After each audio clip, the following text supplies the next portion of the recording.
All right, it makes perfect sense that I was chosen to lead this next segment. Why? Because it's all about how superachievers do what they do and how they do it so well. Get it? Our next guest wrote a whole book about that called The Art of Doing, and strangely, they did not interview me. Probably just an oversight. All good, guys. They spoke to lots of awesome people for insight on how they do what they do. So we get a look at how to be funny with Alec Baldwin. I could have helped with that. How to write a bestseller with Stephen Dubner. I could have helped with that. How to act with Laura Linney. Ditto. How to open a restaurant with David Chang. Lots of great stuff. Joining us now, Camille, Sweeney, and Josh Gosfield. I will send you guys my email after the segment so you can put me in the next book. But congratulations on this one, The Art of Doing. How are you? Bye, thanks. Great. Thanks for having us on, Toure. So what are some of the commonalities, if we start with you, Josh, what are some of the commonalities of superachievers? What are things they tend to do and tend not to do? Or I should say we tend to do and tend not to do. If we would say the most critical trait is self-awareness, that That's right. everybody, whether you're a superachiever or a regular person, is going to be confronted with failure and obstacles. And what we found with these people was in those moments, they had the ability to examine themselves, to question themselves, their assumptions, their biases, rather than blaming the guy next door, their employer, the economy. And because of that, they were able to rethink themselves, reinvent themselves, and create entirely new ways of doing what they had been doing. Really, over and over again. That's part of their talent. Yeah, so you guys single out some specific superachievers here, and you go to the realm of sports and baseball for one. And if you had just said to me, kind of, with superachiever baseball history, I would have thought, Joe DiMaggio, Ted Williams, Derek Jeter. Marty Berra. We couldn't interview Marty Berra, not around it. Well, yeah. So you went with Yogi Berra, and Yogi Berra obviously, has a great, was an MVP, great player and everything. But is there a lesson?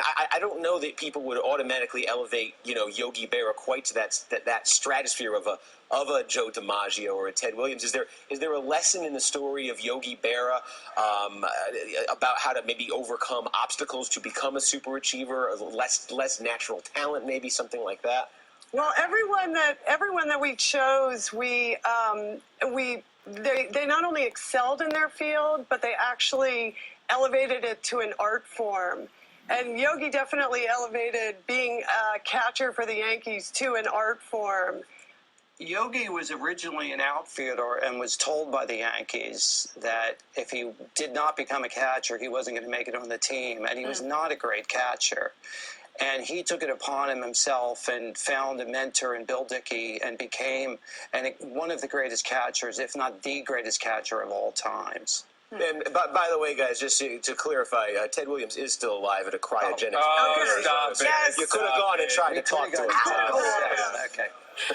Camille, one of the common traits among superachievers that you all list is happiness. And you have an interesting quote from George Clinton, who says, if you get to the top and catch up with happy, you got a real problem because you'll get bored. It's the pursuit of happiness that I'm after. So is one of the traits actually that these people are never truly happy, never really satisfied? It's interesting. We talked to different people had different takes on this. George Clinton in particular, when he put together the Funk Collective Parliament Funkadelic, he was constantly working that band and working all the different members in different ways and making album after album to try and hit it big and hit the gold with it. So in that sense, the happiness for him actually exists in the pursuit. And I think that's true with everybody in that none of these people are resting on their laurels. They're always finding ways to improve what they do.